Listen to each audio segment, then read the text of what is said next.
Hello. അപ്പോൾ ഇന്നും ഒരു കാസർഗോഡൻ ട്രഡീഷണൽ റെസിപ്പിയാണ് കേട്ടോ ഞാനിവിടെ ഷെയർ ചെയ്യുന്നത്.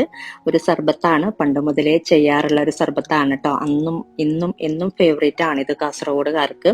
അപ്പോൾ അതാ ഇതിന് വേണ്ടിയിട്ട് ഒരു 4 ചെറുപഴം കട്ട് ചെയ്തിട്ട് കൊടുത്തിട്ടുണ്ട്. ഇതിലോട്ട് ഒരു 3 അല്ലെങ്കിൽ ഒരു 4 ടേബിൾ സ്പൂൺ പഞ്ചസാരയും കൂടെ ചേർത്തിട്ട് നന്നായിട്ട് ഇതുപോലെ ഉടച്ചെടുക്കുക. പഴം ഇതുപോലെ സ്പൂൺ വെച്ചിട്ട് തന്നെ ഉടച്ചെടുക്കുക. പഞ്ചസാര നമുക്ക് പിന്നീട് നോക്കിയിട്ടും ചേർത്ത് കൊടുക്കുക കേട്ടോ.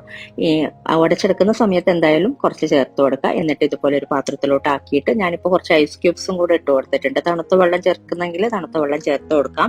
ഒരു 3 ഗ്ലാസോളം വെള്ളമാണ് കേട്ടോ ചേർത്ത് കൊടുത്തിട്ടുള്ളത്. എന്നിട്ട് ഇതിലോട്ട് ഒരു 3 ടേബിൾ സ്പൂണ് കുതിർത്ത് വെച്ചിട്ടുള്ള കസ്കസും കൂടെ ചേർത്ത് കൊടുക്കുന്നുണ്ട്. പിന്നെ നാരങ്ങ നീര് വേണമെങ്കിൽ ചേർത്ത് കൊടുക്കാം, ഒരു പകുതി നാരങ്ങ. ഞാനിപ്പോൾ ഇതിലോട്ട് നാരങ്ങ ചേർക്കുന്നില്ല. നാരങ്ങ ചേർത്തിട്ടും ചെയ്യാറുണ്ട്, അല്ലാതെയും ചെയ്യാറുണ്ട് കേട്ടോ. അപ്പോൾ അതാ ഇത്രയേ ഉള്ളൂ ഈ ഒരു സർബത്ത്. അപ്പൊ ഇനി നമുക്കിത് സെർവ് ചെയ്യാം. ഒരു 3 ഗ്ലാസ്, ഒരു 3-4 ഗ്ലാസ്സിനുള്ള അളവാണ് കേട്ടോ ഇത്.